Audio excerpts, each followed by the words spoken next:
tardes a todos y a todas. Estamos grabando en un nuevo formato para ver cómo nos sale también en este podcast, el que esperamos que se vuelva su podcast favorito por la intriga. Y en esta ocasión tenemos a un invitado de lujo, es un querido colega que se ha especializado en diversos temas de política, también en temas relacionados con la Ciudad de México y ha trabajado en diversos medios de comunicación y en algunas otras instituciones. Entonces, pues bienvenido, Víctor, ¿cómo estás? ¿Cómo te encuentras? Hola Ingrid, muy bien, pues contento de verte y con muchas cosas por decir. Pues aquí andamos.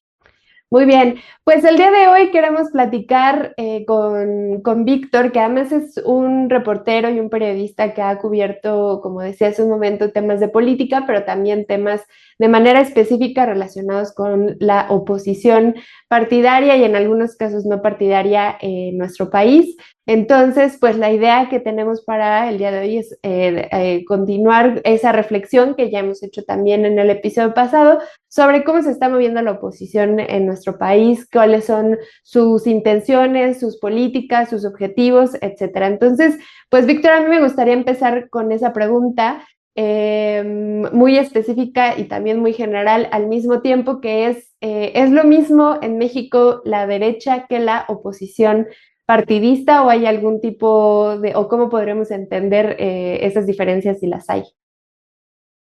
Sí, bueno, es importante primero distinguir si hablamos de la oposición partidista, de unas cuantas instituciones que están detrás de esta expresión política.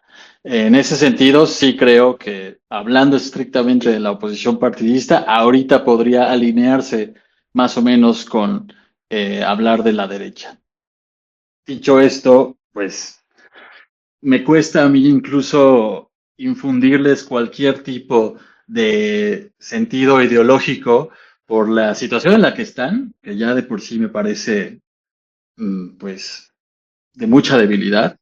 Y por lo mismo veo más bien un rentismo ideológico, por así decirlo, o una especie de pirañismo ideológico, donde los que ahorita están quizás patrocinándolos, pues son unos grupos muy concretos, los grupos mediáticos y otro tipo de grupos oligárquicos. Pero por sí mismos, claro, aparte del PAN, aparte de quizás algunas otras expresiones más pequeñitas que han surgido que ni siquiera están todavía consolidadas. Creo que hablamos de grupos inestables en ese sentido y por tanto no serían necesariamente la derecha. Eh, pero pues la realidad es esta, que por lo pronto hoy en día quienes están manteniendo con vida a líderes como un Alito Moreno o incluso en su momento a Jesús Zambrano por el PRD, pues definitivamente son unos grupos muy claramente alineados a la parte de la oligarquía, a los intereses de los intereses privados y por tanto, pues sí, hasta ese punto sí se alinean. Luego, individualmente, pues yo no sé en qué crean realmente muchos de estos personajes. Quizás, no, ni siquiera Jorge Romero, iba a decir por ser panista, lo conocemos muy bien en la Ciudad de México por haber sido un líder del PAN con bastante cola que le pisen en más de un sentido. Se hizo famoso por este grupo de los Ocean, que eran los de la Benito Juárez, que eran famosos por ser unos juniors juerguistas, y que empezó con ellos todo el gran tema del cártel inmobiliario, y luego conocido en los efectos del sismo del 2017 por el tema del robo a los recursos para la reconstrucción. Entonces, pues ¿en qué cree Jorge Romero? ¿Cree en la familia tradicional, en los valores? Seguramente cree en la propiedad privada y ese tipo de temas dogmáticos, pero en su práctica política yo creo que tampoco cree en nada. Entonces tenemos una posición partidista seriamente deteriorada, hueca, y solamente por hablar de sus patrocinadores podríamos hablar que la posición actual partidista es de derecha. O sea, pero ¿no piensas tú que hay, o sea, es duda genuina, ¿no? O sea, podríamos hablar de que hay como alguna especie de, no sé, hilo comunicante o a lo mejor alguna especie como de patrón ideológico en esos sectores. O sea, lo pienso porque además, desde mi perspectiva, como que se atraviesan muchos factores, ¿no? O sea, por un lado está justamente como la afiliación partidista que tú mencionas, pero también por otro, el tema de la irrupción de Morena y que justo muchos de estos políticos y de estos actores que dejaron de tener cabida en espacios como el PRI, el PAN o el PRD, que saltaron a Morena y que fueron recibidos o que están siendo recibidos en Morena, o sea, como que eso, desde mi perspectiva, pareciera que vuelve difusa como la cuestión ideológica entre estos sectores. Pero al mismo tiempo yo pienso, bueno, o sea, ¿cuál podríamos decir que es la diferencia entre un, por decir, Salinas Pliego, que imagino que será tal vez alguno de los que te refieras como patrocinadores de estos otros grupos de oposición, y otro gran magnate como podría ser Carlos Slim, que a diferencia de Salinas Pliego, pues no se ha enemistado con el actual gobierno? O sea, allí me parece que se atraviesan, por ejemplo, cuestiones de clase, ¿no? Es decir, o sea, pertenecen a la misma clase social frente a todos nosotros como trabajadores y trabajadoras. Pero bueno, ¿tú cómo entiendes como todos estos cruces entre clase social y posición ideológica? Yo, desde mi perspectiva, creo que hay veces en las que como que pienso que los empresarios que están empezando a hacer, o que no empezando a hacer, que están continuando como en una línea de éxito económico, son aquellos que están actuando más bien pragmáticamente y que justo como dices, pues a lo mejor uno no sabe qué es lo que piensan en realidad. O sea, ¿qué pensará Carlos Slim sobre temas como el derecho de las mujeres a decidir sobre su cuerpo? Ni idea, o sea, o al menos yo no lo tengo mapeado. En cambio, sí me puedo imaginar perfectamente a Salinas Pliego diciendo, defenderemos el derecho a la vida desde la concepción o alguna cosa por el estilo. Pero bueno, o sea, tú cómo atravesarías en este análisis que haces, cómo atravesarías el tema de la clase. Bueno, Carlos Slim ha sido completamente abierto en su oposición al tema de de la jornada laboral de 40 horas. Eh, y sin duda que sus empresas, aunque no son abiertamente anti algo como podrían serlo los productos mediáticos de Salina Pliego, pues definitivamente no tienen un perfil, digamos, progresista o de otro modo en términos sociales en su manera de venderse al público, ¿no? Sí, yo tampoco sé qué opine Slim en muchos de estos temas, pero su pragmatismo me habla de que la manera de diferenciar estos grupos es justo a Carlos Slim como alguien que es muy pragmático, que no se pelea con Morena, pero tampoco podría decir que es un morenista que está apoyando a Morena con financiamiento de algún tipo. Claro, él está siendo beneficiado con muchísimas obras y proyectos y cosas así, que no es lo mismo, pero no se ve lo único que gana Morena con todo esto es que Carlos Slim hasta ahora no rompe, por así decirlo, de manera que además no es su estilo, de manera tan pública como un Salinas Pliego, como Claudio X González, como la gente de Coparmex, que tienen más este perfil. Y esa es la gran diferencia, o una de las grandes diferencias, creo. Estos sí están activamente apostándole a un proyecto político eh, para para quitar a Morena, alcanzar el poder, mover lo que sea que les haya movido Morena durante este tiempo en sus intereses empresariales. Eh, claro, Slim puede decirse de su comportamiento que ha sido así con todos los presidentes de México que le han tocado, que son muchos, ya como un empresario muy grande y muy consolidado, y digamos que él es su propia fuerza política porque pues tiene tanto poder de monopolio en muchas industrias. Eh, Esa es una distinción que haría con él. Ahora, si lo ponemos del lado contrario, creo que también sería ilustrativo. Porque por un lado, sí, Morena, que creo que ese es tu punto, Morena también tiene una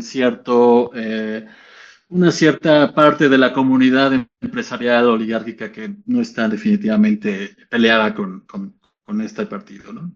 Ahí está Alfonso Romo, que ahorita mismo está metido, al parecer, en grandes problemas por su casa de bolsa. Está el propio Slim y están muchos otros empresarios de otros ramos. Pero si volteamos un poco la pregunta, y bueno, ¿dónde está qué tipo de base tienen ambos partidos? Creo que ahí también se muestra un poco que la difuminación de la que hablas es hasta cierto grado. Yo empecé hablando justo de una difuminación, de la oposición por sí misma, en el sentido de que no creo que tengan las figuras políticas grandes ideas sobre qué país quieren, ni grandes posiciones respecto de temas importantes. Pero bueno, ahora hablando de quiénes son los que votan por estos partidos a nivel nacional, a nivel local es una historia completamente distinta desde mi perspectiva, pero quienes compran la narrativa nacional de uno u otro grupo, pues ahí la pregunta es si tienen alguna base social todavía, por lo menos partidos como el PRI, bueno, PRD ya no existe, incluso MC, siento que todavía no termina por arrancar esa parte, mientras que de Morena pues se sabe que sí votan todavía vastos grupos de todas las clases y naturalmente por el momento cuentan con el apoyo de los sectores más populares. No de los más marginados o de los más vulnerables, porque esa sería otra parte de la oposición de la que no hemos hablado aún, ¿no? Porque claro, están los sectores como las comunidades que están en contra de proyectos, tales proyectos de infraestructura, o las madres buscadoras, que pues para nada son grupos oligárquicos y para nada son morenistas, ¿no? Pero hasta cierto punto creo que eso todavía no está plenamente difuminado. Creo que la narrativa de Morena de sí misma, de ser un partido de izquierda, aunque creo que ya tampoco lo dicen así, con con el invento este del humanismo mexicano, que creo que ese fue el objetivo, era como para quitarse un poco de encima las obligaciones de solamente decir somos de un partido de izquierda y decir, pues es que el humanismo mexicano son mil cosas, ¿no? Una obra bien hecha para todo aunque sea, implique todo este tipo de conflictos, pues no importa. Entonces, bueno, mi punto es que todavía siento que está claro en esos términos ideológicos por dónde se mueve y por eso asumo que la oposición partidista todavía puede a cierto punto verse identificada con la derecha. Pero inevitablemente, si Morena sigue en el poder otros 12 años, pues va a ser más difícil mantener estas líneas entre otros grupos y otros sectores que también puedan demandar o asumir que son estos sí la izquierda o lo que sea.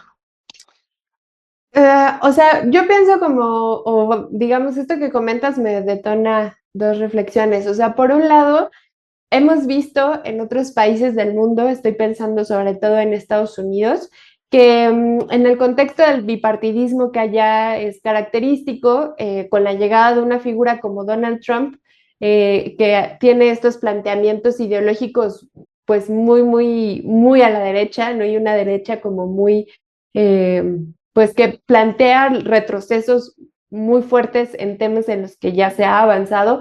Digo, de lo más que se ha hablado es el tema sobre todo de los derechos de las mujeres o de los derechos de los migrantes, etcétera, pero la verdad es que está arrasando con prácticamente todos los sectores, como que eso obligó a los demócratas, sobre todo en el contexto de la elección anterior, como a correrse un poco más a la derecha, pareciera que con el interés o con el objetivo de ganar algunos votos, de disputarle más bien a Donald Trump algunos de los votos. Esa táctica falló por completo, o sea, perdieron y perdieron no solo porque Biden pareciera una persona que ya no tenía la posibilidad física de dirigir al país más, o sea, a la hegemonía mundial, sino también justamente por porque ese corrimiento hacia la derecha, pues al mismo tiempo que ni siquiera les permitió obtener esos triunfos perdón, esos votos que buscaban cachar, digamos, o que buscaban pescar, pues los votos de la izquierda que en teoría tenían un poquito más consolidados, pues los perdieron, ¿no?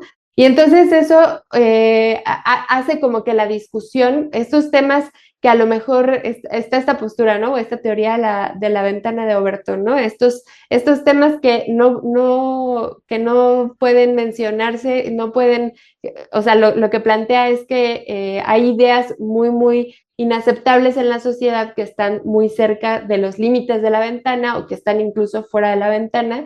Y entonces llegan figuras como las de Donald Trump que mueven la ventana por completo y meten esos temas a la discusión, de tal manera que hoy es relativamente común escuchar planteamientos como los de Milei, planteamientos como los de Trump, planteamientos como los de Giorgia Meloni en Italia o Víctor Orbán en Hungría, etcétera, que son, o Abascal en España, que son posturas que incluso yo creo que a los ilustrados del siglo XIX les ofenderían, ¿no? Y les escandalizarían.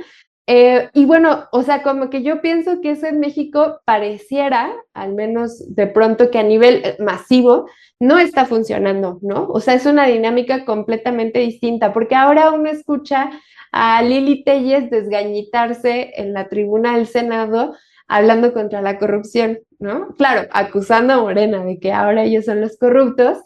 Y me llama, lo pienso hasta por como esta especie de chiste diagonal meme que había el año pasado en el contexto de las elecciones presidenciales, que decían como, bueno, es que pareciera que el PRI y el PAN y nos están diciendo, no voten por Morena porque son como éramos nosotros, ¿no? Entonces, eso a mí me llama mucho la atención, como ese, pareciera que hay como una especie de pérdida ideológica o que perdieron la brújula a nivel ideológica, pareciera, o sea, porque nadie les cree o no tienen credibilidad en un discurso en donde puedan defender un sistema honesto, por ejemplo, o una forma honesta de hacer política frente a la corrupción, eso no se les puede creer. Tampoco se les puede creer la defensa del sistema de salud, por ejemplo, cuando tuvimos gobernadores que inyectaban agua en lugar de quimios a niños con cáncer, ¿no? Entonces, esa es como una reflexión que pienso después de escucharte, porque pareciera justo que está muy difuminado todo. Yo creo que también es eso, que han perdido una brújula política e ideológica de manera muy fuerte. Y la otra cosa, justo lo que mencionabas, que tiene que ver con la otra oposición, la oposición de la izquierda, que además a mí me llama mucho la atención porque yo no sé si esos grupos o si algunos de estos sectores se han dado cuenta de las coincidencias que pueden llegar a tener con la oposición partidista. O sea, y lo pienso desde lo más obvio que tenemos, como a una madre buscadora en el templete con Xochitl Gálvez, pero también dentro del movimiento popular ocurre que uno escucha los mismos argumentos para oponerse a la cuarta transformación del movimiento popular que del movimiento, o perdón, que de la oposición partidista. Por ejemplo, un argumento que yo he escuchado de los dos lados es que AMLO o la cuarta transformación es mentira que sean antineoliberales. Continúan con el neoliberalismo y, o sea, creo que hasta podríamos hacer como estos jueguitos de lanzar una frase y decir quién lo dijo. ¿Quién lo dijo? Ciertos sectores del movimiento popular, no todo, ¿no? Obviamente, pero algunos sectores muy desde una posición de izquierda de son lo mismo y como posturas antiestado y como hasta de corte anarquista, con posiciones como esas, las del PAN, ¿no? Que también es que son una, o sea, algunas figuras del PAN criticando el neoliberalismo, la verdad es que a mí me causan mucha risa, ¿no? Porque es como es que no saben qué están defendiendo, no saben a qué se están oponiendo, o sea, como que ya solo es oponerse por oponerse, ¿no? Y un tercer grupo de oposición, que a mí es el que me parece más peligroso, la verdad, es la oposición a Morena dentro de Morena. O sea, todos estos grupos de Morena que están yendo por completos, esto que tú dices, ¿no? Como, bueno, ya ni siquiera dicen abiertamente somos un partido de izquierda. No es casualidad, o sea, justo tienen un mejor contexto que el que podrían haber tenido. Incluso yo creo que si hubiera ganado López Obrador, a lo mejor, o le hubieran permitido ganar en 2006 o en 2012, tienen un contexto mucho mejor porque tienen un apoyo masivo, hay un nivel de politización al que yo pienso es una hipótesis, no habría llegado la población mexicana, el pueblo de México, no habría llegado a esos niveles de politización si no hubiera sido por el fraude del 2006, por el fraude, porque yo creo que también sí fue un fraude el del 2012 y todo lo que conllevaron esos sexenios, ¿no? Entonces tienen, de verdad, o sea, yo estoy segura de que Petro en Colombia, el peronismo en Argentina, los progresismos latinoamericanos, me consta que le tienen envidia a la situación que vive México y aún así vemos que hay gente como Rubalcaba al frente del metro en la Ciudad de México promovido por Morena, ¿no? O bueno, hay para tirar O para bueno, de eh, perfiles, ¿no? Pero bueno, ¿tú qué piensas? de lo primero es de este pirañismo del que hablaba, o sea, no tenemos un contenido ideológico propio ya, nos destruyó la idea del PRIAN, que fue al final muy cierta, de entre todos los grandes conceptos que se fueron gestando con el movimiento de López Obrador. Entonces los vamos a agarrar de lo que sea, así sea completamente nuestra culpa que la situación sea tal. Por ejemplo, en temas de seguridad, a mí me parece muy obsceno cada vez que veo a cualquiera del PAN eh, abrigando alguna causa auténtica, legítima, de gente que ha sido víctima, como muchísima lo ha sido de la guerra contra las drogas. Pero bueno, es lo que hay. Y si al rato es justo el tema de los programas sociales, que era de lo que se hablaba durante la campaña también, que ahora el PAN resulta que está diciendo que los programas sociales, que incluso fueron la idea de Fox, y etcétera, etcétera.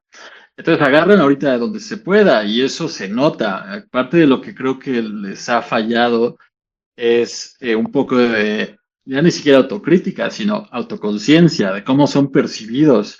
Pese a que muchas de las encuestas que salen consistentemente los muestran en la lona de qué piensa la gente sobre los principales partidos, sobre los que fueron los únicos otros que han gobernado el PRI y el PAN. Y yo lo que suelo pensar es que esta falta de autoconciencia les ha hecho, pues, tampoco entender la situación plenamente y un poco pensar que las cosas siguen igual o estar como con la alucinación de que las cosas no han cambiado.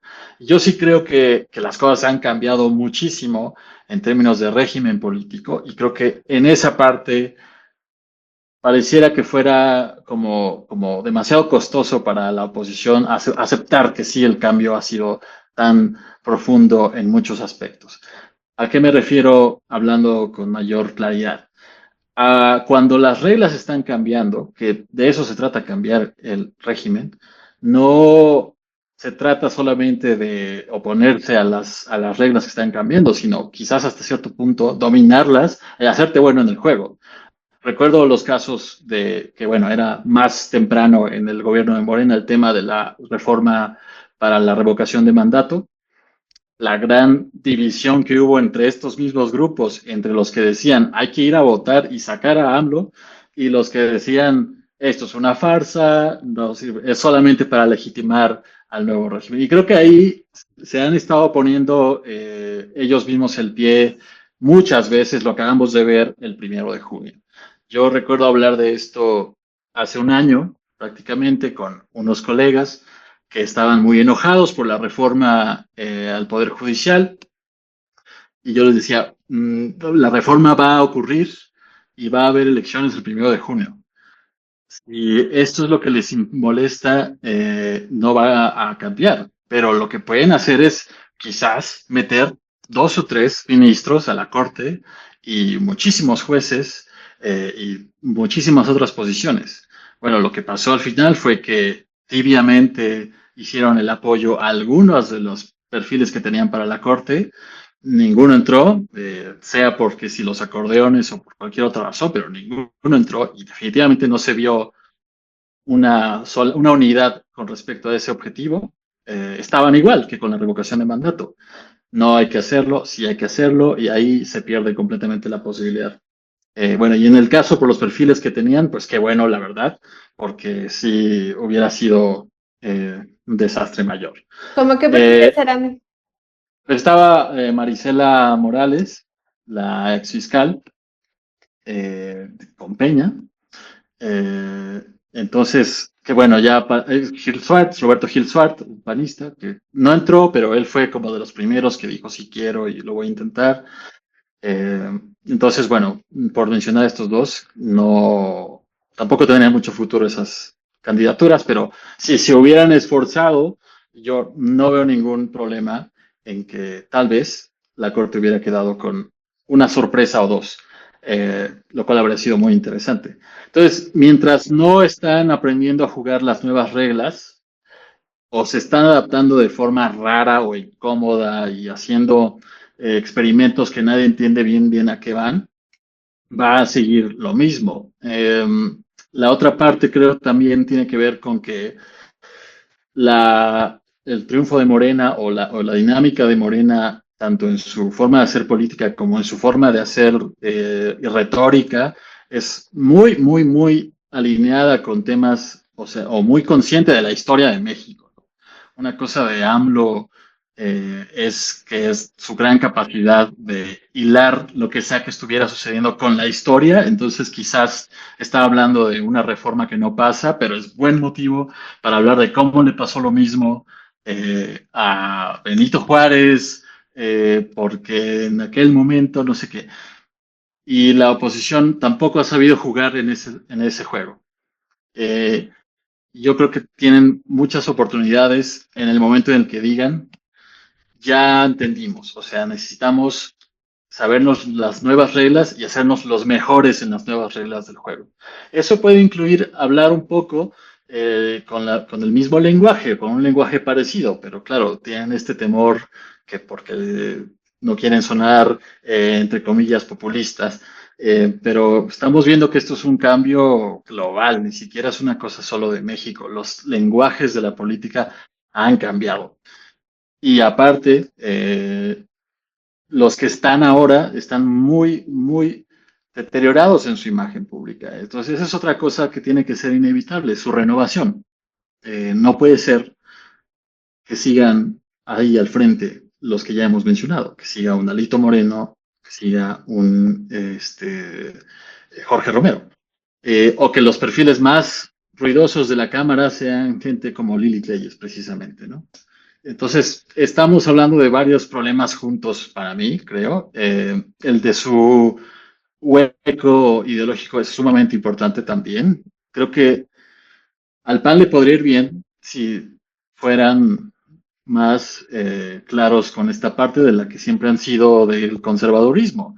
No les gustó que AMLO los estuviera todos los días llamándolos conservadores, pero al final del día, a hoy por hoy, yo creo que tiene más futuro. Se le sigue insistiendo y quién sabe quién lo financia, pero alguien como Eduardo Verástegui, aunque sea un payaso ante nuestros ojos, pero que está haciendo absolutamente claro, o la propia Lili Telles, probablemente que no son perfiles que puedan tener algún liderazgo real. Si se lo propusieran y siguieran jugando por su lado, hay grandes sectores que seguirían apoyándolos, creo. Se difuminaron un poco, sí quisieron hablar el lenguaje de Morena y no les resultó. Está el ejemplo de Xochitl Gálvez, que fue como su mayor experimento, pero tan pronto como ella perdió las elecciones, más o menos empezaron a retomar su discurso habitual, solamente que, de nuevo, las otras partes tampoco las han podido atender. Como, ok, ya están hablando de nuevo como el PAN hasta cierto punto, pero no saben jugar las nuevas reglas del juego. Y está lo que acaba de pasar en la elección del Poder Judicial. Claro, el otro juego en el que parece que sí les está dando resultados es cuando se van a las elecciones locales, donde les está yendo pues no tan mal, ¿no? Y lo vimos recientemente en Durango, y estoy seguro que en las próximas elecciones, Guanajuato, Aguascalientes, este tipo de estados, pues van a conservarse, ¿no? Y quizás si logran capitalizar esta idea de Morena tiene límites, les puede ir bien. Y bueno, antes de regresarte la palabra, sí, me acuerdo perfectamente de esos memes, el del changuito que dice no votes por el PRI, no votes por Morena, porque son igual que el PRI. Bueno, entonces ¿por quién? Vota por el PRI, ¿no? Ay, no, arte puro. Eh, y sí, por ahí obviamente fue la estrategia más equivocada.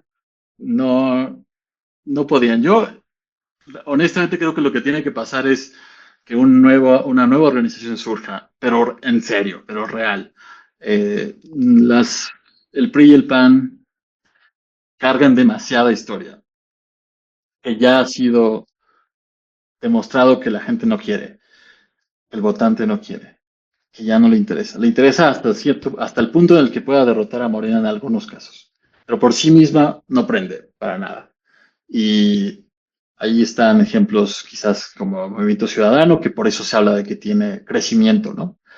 Pero si tampoco aprende a hacer estas otras cosas, pues va a tener el mismo destino, por así decirlo, que los otros dos. Bueno, yo no sé, yo pienso que en parte no saben cómo jugar las nuevas reglas del juego porque en lo profundo de sus corazones, a lo mejor no sabemos qué piensan de ciertos temas, pero sí sabemos que tienen un gran desprecio a la población, ¿no? O sea, consideran que la gente no sabe votar, que la gente, o sea, yo sí los escucho o sí me los imagino en una fiesta privada diciendo como, claro, es que a los morenacos los eligieron otros nacos, no sé, una barbaridad de ese tipo, me los imagino perfectamente diciéndolo. Entonces creo que no saben jugar las nuevas reglas del juego porque en las nuevas reglas del, o sea, sí hay un cambio en el sentido de que ya no estamos en 2012 o en 2006 en donde la población, digamos, por una u otra razón y sin juzgar en lo absoluto a nadie, pues era partícipe de un proceso electoral fraudulento, ¿no? Ya sea porque había una gran desconfianza y se decía, o sea, era muy común escuchar, pues si de todas formas no va a ganar por quien yo voté, pues mejor que me den algo a cambio. O sea, esa era mucha de la lógica y me parece completamente, pues, entendible y eso, lógico. O sea, ya que yo esté de acuerdo con eso, bueno, es otra cosa, o que podamos estar en acuerdo o en desacuerdo con eso, es otro tema, pero eso era algo que pensaba la población. Eso ya cambió, por ejemplo, o sea, la gente sabe que puede tener un poder o que hay un poder en el voto.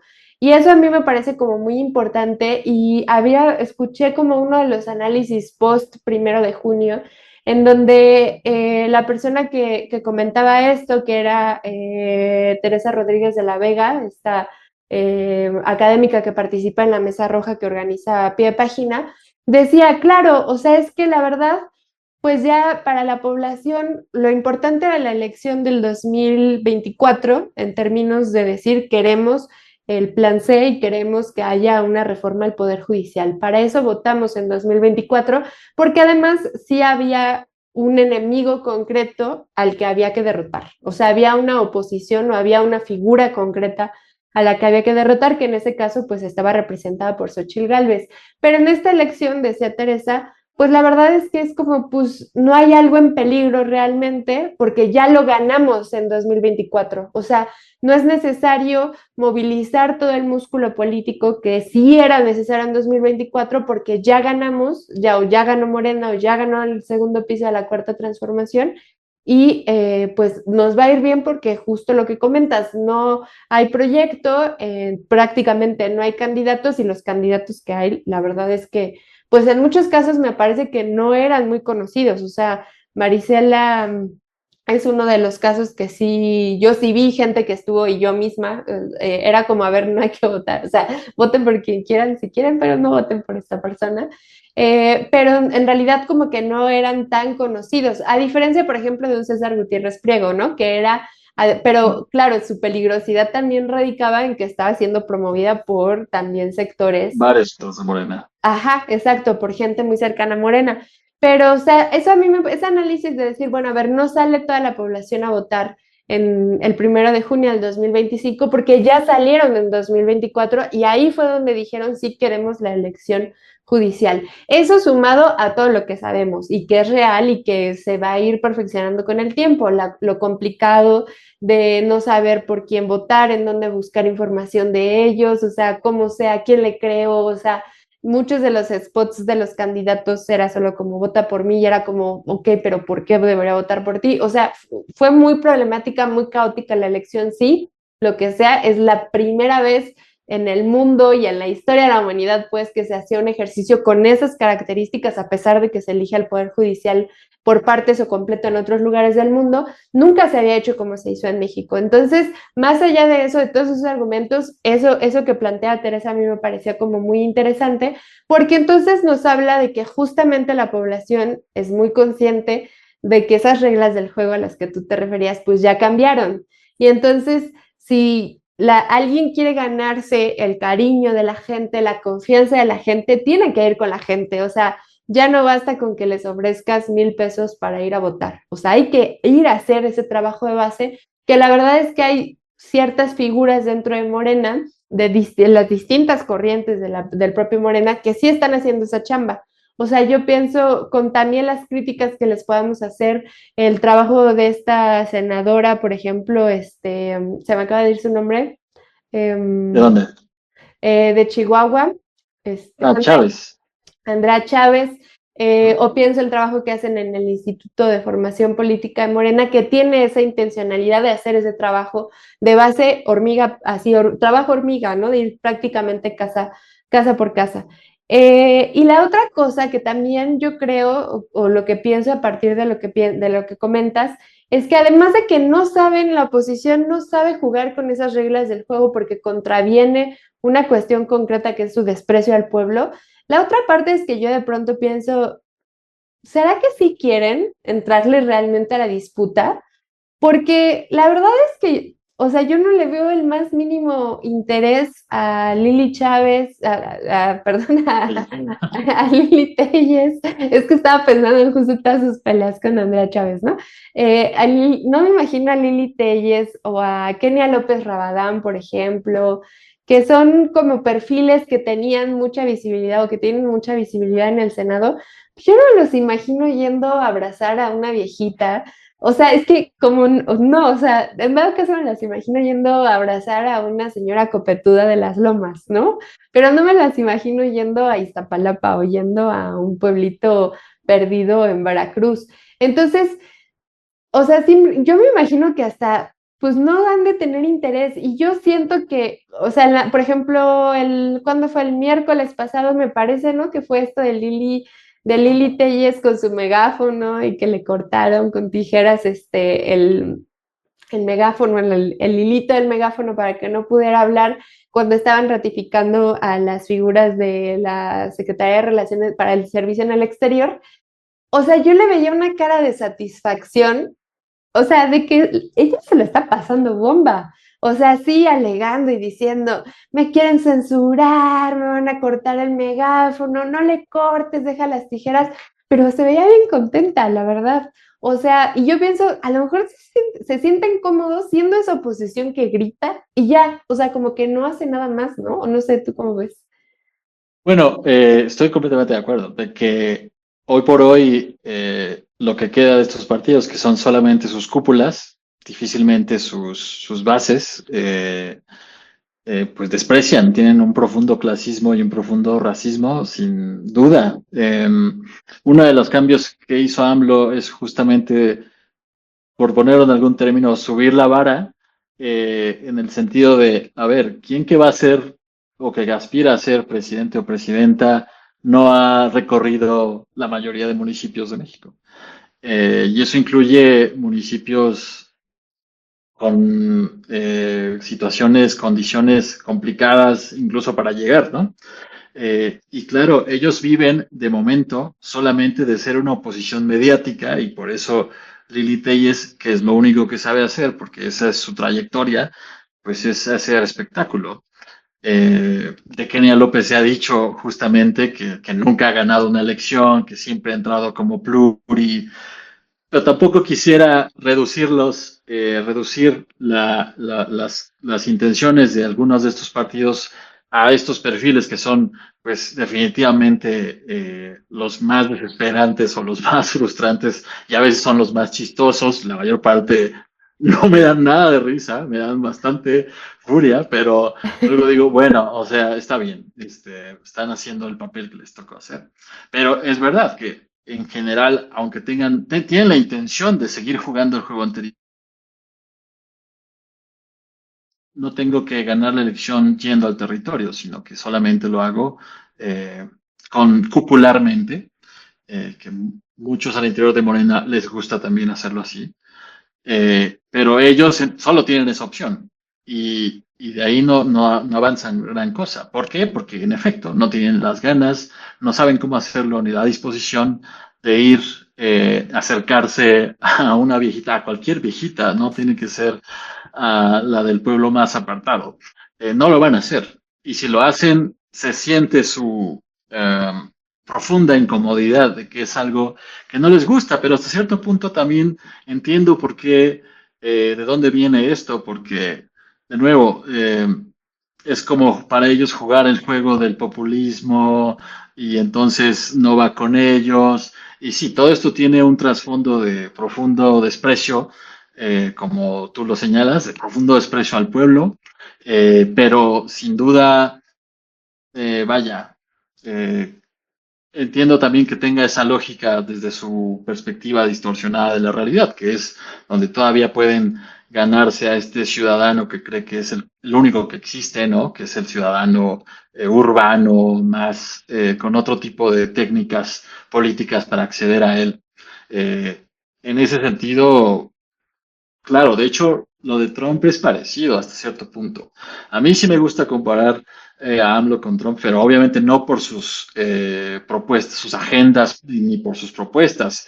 Pero Donald Trump, como se vio en la última, en su segunda, bueno, más bien en su tercera elección, eh, tiene una muy amplia base de votantes. Es decir, quienes perdieron al pueblo, quienes perdieron el apoyo popular fueron los demócratas, evidentemente, porque también en ellos o en su élite, en su cúpula, prevalece un profundo desprecio por la clase trabajadora estadounidense, ¿no? En este caso.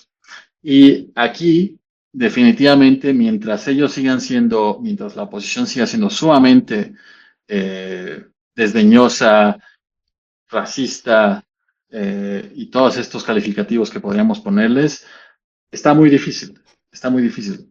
Por eso les funcionaba cuando la manipulación electoral era de otro tipo y era muchísimo más, era una maquinaria, digamos, muchísimo más trabajada y funcionaba muy bien y entonces no tenían que hacer la otra chamba, ¿no?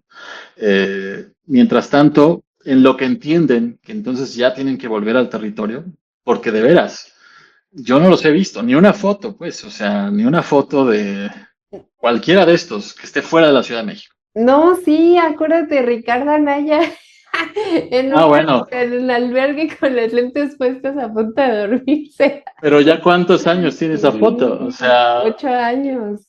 es una barbaridad de tiempo. No han vuelto a salir, bueno, y no estoy hablando de la campaña, ¿eh? Porque claro, en campaña obviamente salió. Estoy hablando del día a día.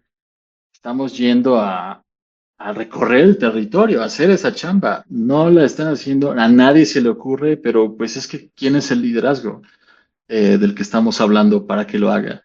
Nadie, no existe en este momento esa figura y si existe, pues está agazapada en la Ciudad de México, quizás en Monterrey, estoy pensando en Colosio Junior, al que insisten algunos grupos en querer impulsar, pero es verdad, tampoco podría decir que un Colosio Junior tiene muchas ganas de ser presidente porque pues dónde está, qué está haciendo, como diría, bueno, por traer a la mesa a alguien que no deberíamos traer a la mesa, pero como diría Sandra Cuevas, quien es que estudió, eh, bueno, así los veo yo también, entre que desprecian a la gente a la que quieren gobernar y entre que no saben qué hacer, no saben realmente cómo acercarse a las personas ahora, actualmente. Ha habido mucho esta, recuerdo a Ciro Gómez Leiva que cada tanto andaba criticando a AMLO que por qué no sale, porque le están obsesionados con AMLO, ¿no? Y porque lo necesitan. Eh, pero de verdad, ¿quién ha visto a uno de los líderes partidistas a meterse a un auténtico espacio ajeno a su control, a ver cuál es el pulso, la reacción de los ciudadanos? Definitivamente ahí sí veríamos unas escenas muchísimo más preocupantes de lo que se espera Ciro Gómez Leiva de AMLO.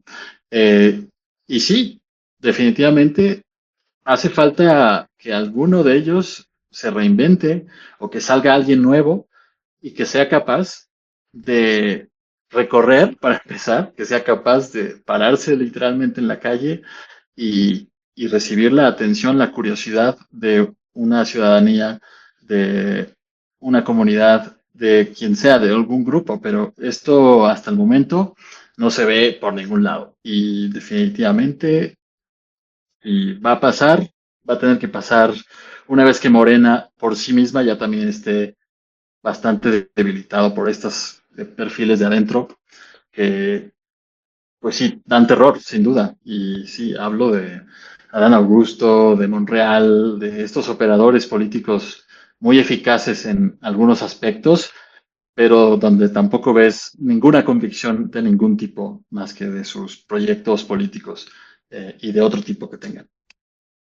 A mí, ¿sabes qué me preocupa? Como, o sea, sí, por un lado esos perfiles que dentro de Morena, la verdad es que sí dan terror, como dices. Yo incluso no solo estoy pensando en Adán Augusto o en Monreal, que son como que de los más denunciados, me parece, por la propia contradicción interna que tienen en Morena, sino que también estoy pensando en otros actores como Harfush, por ejemplo, o como Marcelo Ebrard, ¿no? O sea que Marcelo Ebrard ahora está muy sedita y muy prácticamente ejerciendo funciones de canciller. O sea, la verdad es que Juan Ramón de la Fuente, desde mi perspectiva, ha quedado como muy relegado. Todo el tema con Estados Unidos, por ejemplo, pues básicamente la está llevando Ebrard. Y pues por lo que se sabe o se intuye, pues probablemente haya habido por ahí un pacto político de que, bueno, en esta va Claudia y para la próxima pues le toca a Marcelo. Y eso a mí me deja como muchas preocupaciones porque ya lo vivimos eso, o sea, yo siento que es como, a ver, ya vivimos esta película en la Ciudad de México cuando estuvo López Obrador como jefe de gobierno, después llegó Marcelo Ebrard, que además con los mismos argumentos que ahora hay a favor de él, por ejemplo, es que es muy eficiente, o sea, como que es un perfil un poco más tecnócrata, que puede resolver muchas cosas que a lo mejor un perfil demasiado político hacia la izquierda tradicional como López Obrador o como Sheinbaum no puede lograr, etcétera. O sea, como que toda esta argumentación a mí me parece como muy preocupante y muy peligrosa porque además de las críticas que uno puede hacerle a la administración de Marcelo Ebrard en la Ciudad de México y todo lo que empezó a impulsar que ahorita está cobrándose que nos está cobrando una factura muy alta. Por ejemplo, estoy pensando en el tema del transporte, en la Ciudad de México, el tema inmobiliario que empezó también con él,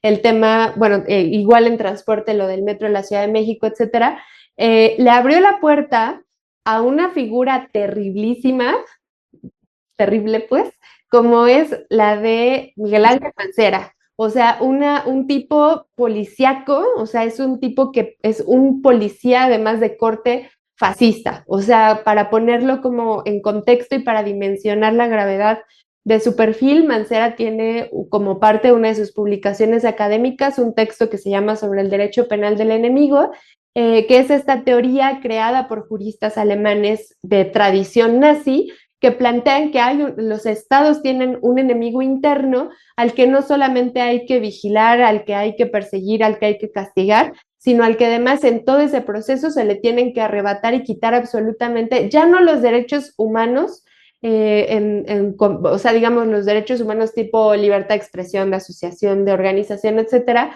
sino arrebatarle todo su conceptualidad de persona, o sea, se les deja de considerar, pasan a ser no personas, y así lo dice literal la teoría del derecho penal del enemigo, defendida por Miguel Ángel Mancera. O sea, las peores represiones que vivimos en la Ciudad de México en las manifestaciones no fue únicamente una cuestión de órdenes dadas por el gobierno federal, que sí, también, o sea, de Peña Nieto, de Felipe Calderón, sino que fueron operativizadas por un actor como Miguel Ángel Mancera, que desde mi perspectiva no habría llegado a ser jefe de gobierno si no hubiera tenido un antecedente como Marcelo Ebrard.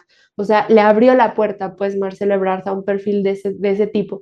Y a mí me preocupa que justo parece ser que es como que el escenario al que nos acercamos en la actualidad a nivel federal. O sea, ya no solo en la Ciudad de México, sino que a nivel federal, si es que Ebrard llegara a ser el presidente de México. Y a eso también me refería con la oposición dentro de Morena, o sea, que es más peligrosa porque es una oposición que sí tiene poder político actualmente y que puede capitalizar un voto popular. Y además, y ya con eso cierro para escuchar tu opinión, como que aglutinar a los sectores que a lo mejor no son de derecha, pero que están muy enojados con López Obrador y que están muy enojados con la cuarta transformación porque se les arrebataron ciertos derechos. Estoy pensando sobre todo en los trabajadores estatales, en los trabajadores del Estado que están enfurecidos con la cuarta transformación y con Morena, pero que a lo mejor no les convence el PAN, no les convence ni siquiera Verástegui, etcétera, porque tampoco es que sean derechistas, solo son antimorena, que no es lo mismo a ser derechista, ¿no? Entonces, creo que también por ahí, pues es un escenario que puede resultar muy preocupante, sobre todo si la izquierda dentro de Morena o los sectores que están más a la izquierda dentro de Morena siguen siendo relegados como se ha visto en los últimos meses. Sí, bueno, el caso de Ebrard y de Mancera y el paralelismo con Ebrard otra vez, pero ahora con Harfuch.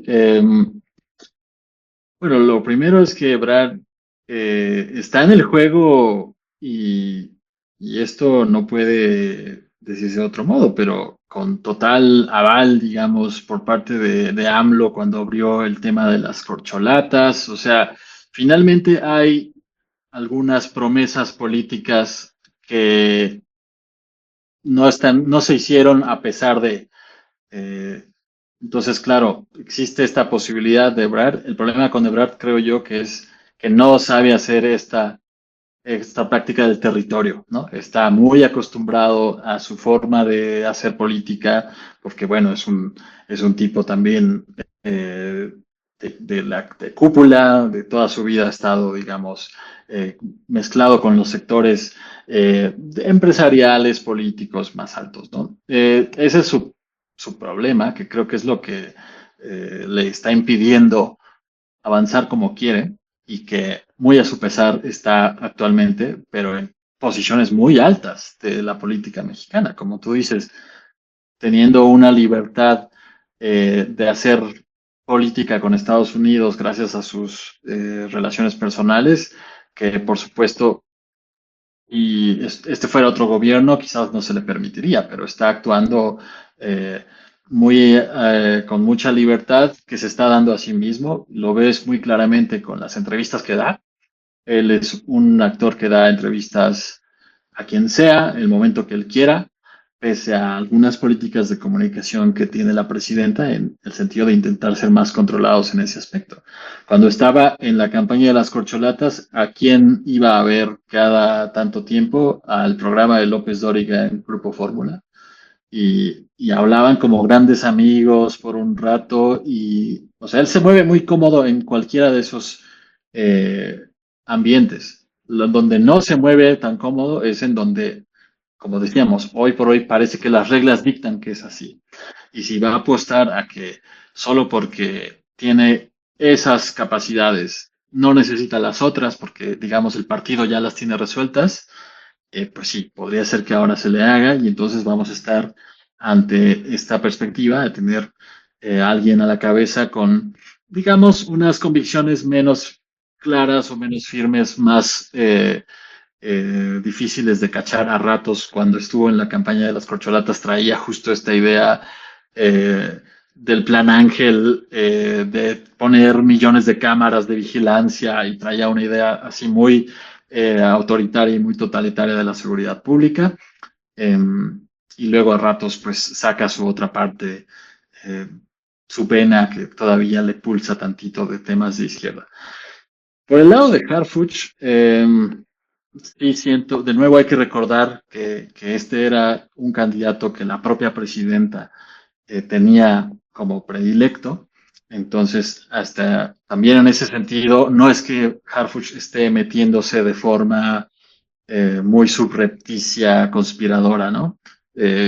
Está ahí presente, es la mano derecha en temas de seguridad de la presidenta y ahí la reflexión es un tanto, bueno, ¿cuál es el objetivo que ven con este proyecto político en su caso? Lo que puedo decir que me tranquiliza en el caso de Harfuch y es que cuando lo vi haciendo campaña, siempre lo vi completamente fuera de lugar, incómodo, estaba tampoco acercarse a la gente, estaba completamente fastidiado de la labor política. No sé si eso vaya a cambiar. Luego, como se hizo el escándalo antes de que se supiera que la candidata iba a ser Clara, recuerdo que entrevistaron a Rafael Barajas, al Fisgón, diciendo, bueno, es que va a tener que tomar unos cursos aquí en el Instituto de Formación Política, no va a ser lo que se imagina, porque traía la campaña esta de que era Batman y qué barbaridad, ¿no? pero yo lo veía a él y decía, este señor no quiere estar en esto. O sea, lo suyo es controlar policías y todos los rollos que todavía está haciendo, eh, o que bueno, que está teniendo que hacer porque es su papel. Pero hacer campaña lo veía, a diferencia de Mancera, que vaya, Mancera sí, también era pues un procurador, un perfil un tanto más gris, pero en cuanto se le vio el gusto por lo político, se aventó con todo y así le fue. Hoy por hoy Mancera políticamente no es nadie, causó mucho daño y fue un error político también del PRD en su momento y de Marcelo. Claro, también tenía como candidata opositora a la actualmente difunta Isabel Miranda de Wallace, que bueno, quiero decir, contra eso, pues creo que Mancera iba a ganar sí o sí en cualquier escenario si ella seguía como candidata opositora, ¿no? Dadas esas circunstancias. Ahora, actualmente, pues sí, ¿qué es la pregunta en el mediano plazo? Si no va a salir ninguna opción de oposición partidista real, que no parece, eh, por dentro, ¿quién va a tener mayor control para posicionar a la figura más visible dentro de 6 años? Que puede ser Marcelo, sí, puede ser Marcelo. Ya no se le ha hecho en varias ocasiones, tampoco es que esté muy joven, eh, en fin, varios factores también juegan ahí en contra, pero tampoco se ve, es muy pronto, ¿no? Para saber qué va a pasar, todavía faltan 5 años, pero de que va a haber fracturas, va a haber fracturas. Entre más perfiles también entren de otros lados, ya mencionaste a Rubalcaba, sí, uno puede imaginarse a Rubalcaba de candidato para la Ciudad de México por Morena, eh, en 5 años también, ¿no? Y eso, pues, ¿quién lo quiere? No, nadie, nadie de la Ciudad de México, pero ya está ahí, ¿no? Y así muchos otros, Rubiel Ávila, no sé, montones de gentes que todos hemos dicho, ¿qué está pasando aquí? ¿Qué hacen estas personas entrando con toda calma, ¿no? Eh, Ahí sí, definitivamente hay que estar atentos. No sé quién va a quedar.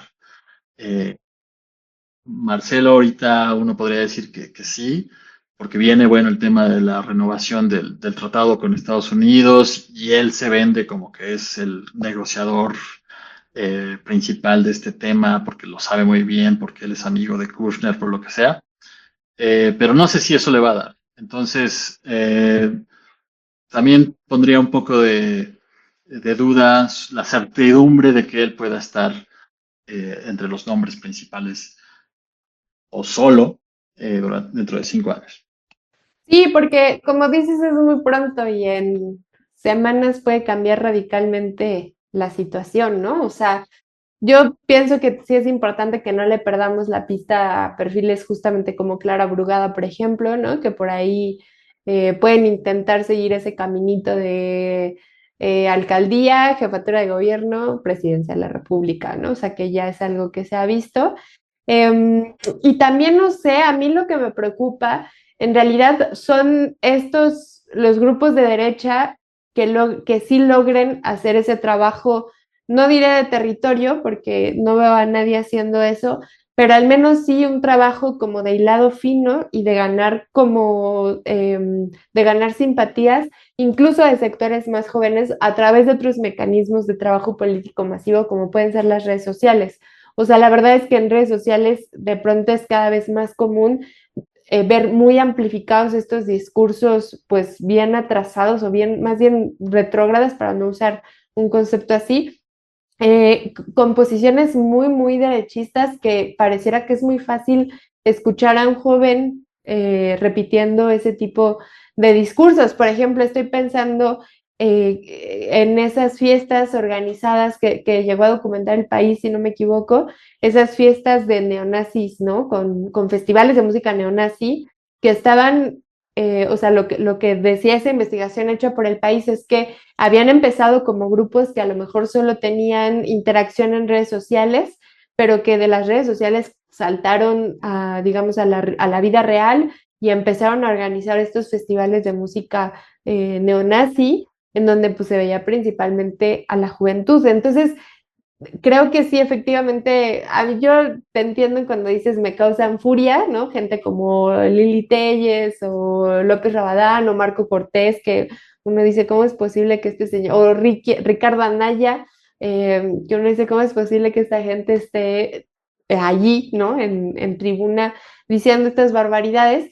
La verdad es que ya después digo, mejor me voy a reír un rato. O sea, cuando fue el tema de la aprobación justo de la reforma al Poder Judicial, cuando entró toda, porque es que eso es a lo que voy. O sea, son sectores, hay sectores de la derecha que sí están pensando en pasar a la acción y que pueden ser preocupantes, como esa, pues la marabunta que entró al Senado de la República aquella vez. Apenas tuve que entrar al Senado, iba como, digamos, identificada como prensa, parte de una lista de una conferencia de prensa que había llegado a la oficina de un senador y nos estaban impidiendo la entrada con todo y los requisitos y que uno se registró en donde fue necesario, etcétera. O sea, era súper o es súper difícil entrar al Senado de la República y resulta que de la nada un montón de personas entraron en esa ocasión tan fácilmente y todo el desorden que hicieron dentro hasta el pleno, o sea, bueno, incluso estando dentro del Senado, es difícil entrar al pleno, no es fácil entrar al pleno, hay guaruras, sistemas de seguridad, incluso electrónicos, etcétera, pero son grupos que decidieron pasar a la acción, ¿no? Entonces a mí me preocupan como también esos sectores que eso sí ya no me dan risa, ¿no? O sea, eso sí ya me generan mucha preocupación porque uno dice, bueno, pues no sabemos de qué pueden ser capaces y también yo creo que una duda, no sé tú cómo la veas, pero como una preocupación o angustia que yo tengo es, bueno, ¿qué hacemos con ese tipo de discursos? Porque no los podemos borrar, no los podemos ignorar, porque ignorarlos y prohibirlos solo lleva a que resulten más atractivos para gente que a lo mejor no tiene tan claro cómo están las cosas y no puedes ignorar simplemente un problema que tienes ahí adentro, pero hay veces en las que también denunciarlos implica amplificarlos, o sea, sí es una situación compleja. ¿Tú qué opinas? ¿Qué podríamos hacer con este tema? Bueno, hay que recordar que en el caso de Milei, mucho de su base son jóvenes. No hay que dar por sentado, y de hecho hay muchas tendencias que muestran, por lo menos en lo que respecta a jóvenes, hombres jóvenes, eh, una marcada tendencia hacia posturas cada vez más conservadoras. Y cosa que pasa lo distinto con las mujeres jóvenes. Hay ya, por lo menos un estudio fue muy popular este año y desde el año pasado, no sé si haya más que están mostrando esto, y que se ve reflejado en cosas así, cuando uno ve todo tipo de reportajes sobre mítines de libertarios en Argentina, son hombres jóvenes, muy jóvenes, adolescentes, que traen estas ideas. Bueno, ¿qué está pasando ahí, no? Yo creo que en México no lo hemos visto todavía a ese nivel, por ejemplo, al nivel de las juventudes MAGA en Estados Unidos, de las juventudes del Frente Nacional bueno, ahora se llama de otro modo, en Francia, o de Alternativa para Alemania en Alemania, donde aunque hay cada vez más sectores, de pronto hay sectores jóvenes o con la gente con Vox también.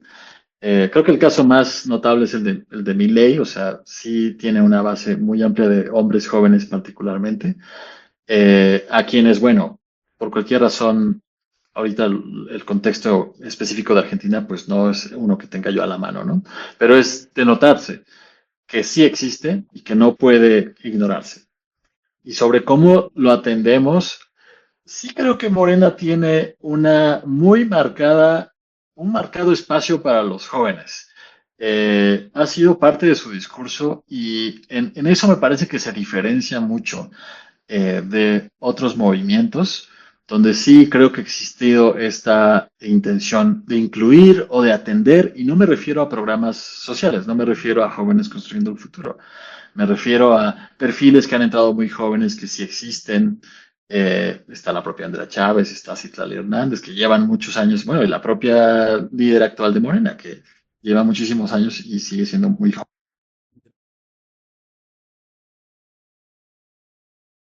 las, digamos, adolescentes en este momento, gente que nació en el 2005, o que nos cuesta trabajo entenderlo. También siento que hay un poco esa intención didáctica, por lo menos. AMLO lo hacía todo el tiempo, ¿no? Su último libro está dedicado a los jóvenes. Está entrando una llamada, pero ya está. Y hay esa intención. ¿Va a bastar? ¿Va a ser suficiente? ¿Quién sabe? Yo todavía no creo que exista esta juventud, por ponerle un nombre, libertaria. Definitivamente hay una juventud conservadora que es parte de nuestra realidad y que hay que saber cómo está pensando, para entender también cómo atender esa problemática posible futura, porque son votantes nuevos, van a ser votantes en 2030, pero por lo pronto sí creo que no ha estado completamente desfasado, o bueno, más bien dejado a un lado, de que no están visibilizados. Hay mecanismos, a ver qué tanto están funcionando esos mecanismos para precisamente alejar o conjurar estas opciones políticas extremas. Sí está el tema este de las reuniones, neonazis, y ha habido varios, pues también episodios ahí un tanto, eh, curiosos, ¿no? De jóvenes mexicanos, con sus esvásticas.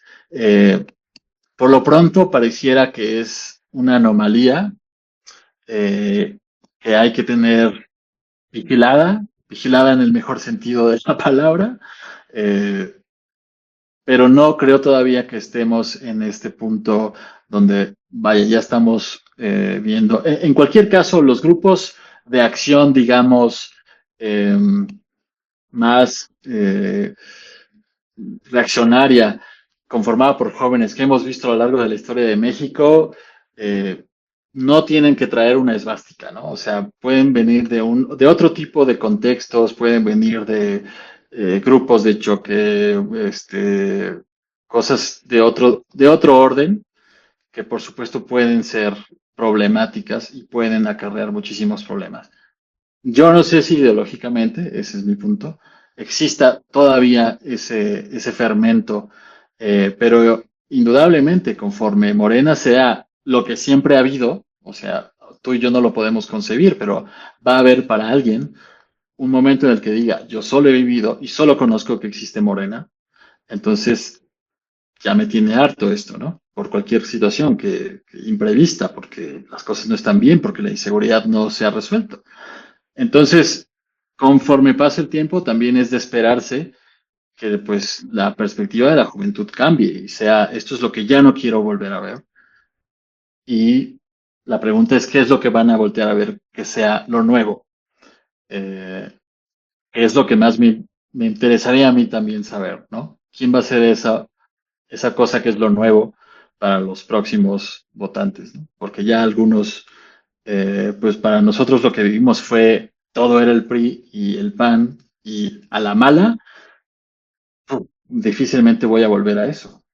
Entonces, a veces con mucha reflexión hacemos el voto, pero es que lo que había es imposible regresar a ello. Pero va a haber esta gente para las que esto es lo único que hay.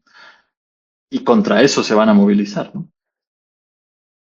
Pues esperamos que se movilicen más desde la izquierda, ¿no? Sí, Desde la derecha. Ujú. en efecto. Oye, pues estuvo muy interesante toda esta charla. Muchas gracias por venir aquí a la intriga, a seguir intrigándonos por qué es lo que está pasando y para dónde vamos. No, gracias a ti, Grid, y te deseo mucha suerte, que tengas muchos episodios, con voces muy interesantes, y espero haber sido una de esas. Sí, por supuesto, por supuesto. Pues muchas gracias, Víctor Juárez, que no lo dije, pero por cierto, para la audiencia, Víctor cubrió la fuente de la Ciudad de México durante ¿cuántos tiempos, cuántos años? ¿7, 8 años? No, fueron 6 años. 6 años en Reforma. Entonces, pues le sabe más en Reforma, conoce, conoce esos sectores.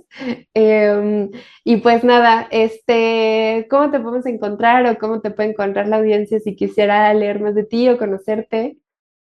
Sí, bueno, no lo saben, tú sí lo sabes, soy un tanto un ermitaño de las redes, pero estoy trabajando en eso, ¿no? Estoy trabajando en un proyecto a través de la plataforma Substack para mantener ahí contacto, para meter información, para hacer una especie de análisis mediático diario. Por lo pronto está ahí trabajándose, así que de momento me pueden encontrar en tu programa cada vez que me invites. Muy bien. Pues muchas gracias, Víctor. Muchas gracias a todos y a todas. Les invitamos a suscribirse a los canales, a darle like, a compartir, a comentar también si es que les está gustando este contenido y también pues darnos sus opiniones acerca de qué es lo que piensan, qué les están pareciendo estos capítulos, qué reflexiones hacen también ustedes acerca de la oposición y la derecha en México y en el mundo. Muchas gracias a todos y a todas y nos vemos hasta la próxima.